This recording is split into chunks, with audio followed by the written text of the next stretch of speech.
Pemirsa, isu PKI di tanah air kerap muncul di akhir bulan September. Kali ini isu datang dari mantan Panglima TNI Jenderal Purnawirawan Gatot Nurmantio yang mengirim surat ke Presiden Jokowi untuk mewaspadai PKI gaya baru.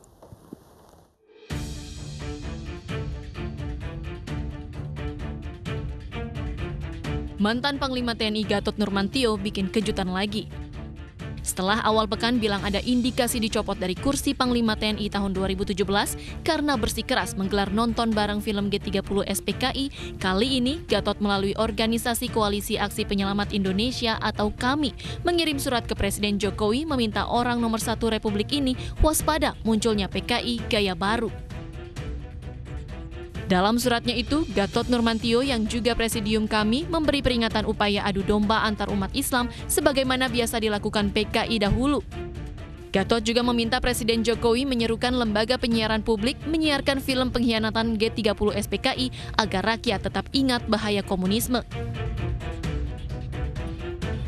Pernyataan Gatot Nurmantio kemudian menuai polemik. Ada yang setuju, ada pula yang tidak sepakat.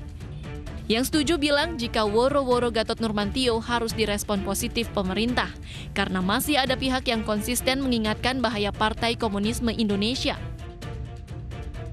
Pemerintah nggak boleh diam kan dengan adanya tokoh yang menyampaikan bahaya seperti itu, bahaya PKI, harusnya ini direspon balik oleh pemerintah dengan hal-hal positif yang ada kaitannya dengan penanggulangan atau pencegahan PKI. Jadi nggak boleh diam. Sedangkan yang tidak setuju, peringatan Gatot justru minta ia menunjuk siapa yang dimaksud PKI gaya baru. Pasalnya, tanpa bukti, pernyataan Gatot bisa cuma bikin gaduh Republik yang sedang sibuk menghadapi pandemi corona. Jangan sampai ini hanya isu yang memprovokasi publik, yang menimbulkan rasa takut yang cukup luar biasa. Tentu ini nggak kondusif. Di tengah corona, di tengah krisis ekonomi yang cukup luar biasa, ditambah dengan isu PKI yang cukup menakutkan. Karenanya, kalau memang ada PKI jenis baru, kebangkitan PKI jenis baru, tolong tunjukkan kepada kita siapa orangnya, siapa organisasinya, dan seperti apa gerakan politik mereka. Politisi PDI Perjuangan menganggap Gatot Nurmantio sedang berjudi dengan pernyataannya dan meminta ia tidak menjual ketakutan masa lalu.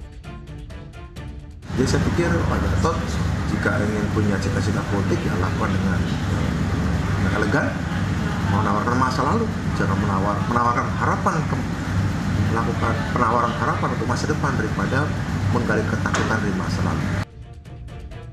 Setiap penghujung September, isu PKI kerap mendominasi pembicaraan publik. Banyak pihak mencoba menjadikannya momentum pengingat pengkhianatan Partai Komunis Indonesia 55 tahun silam.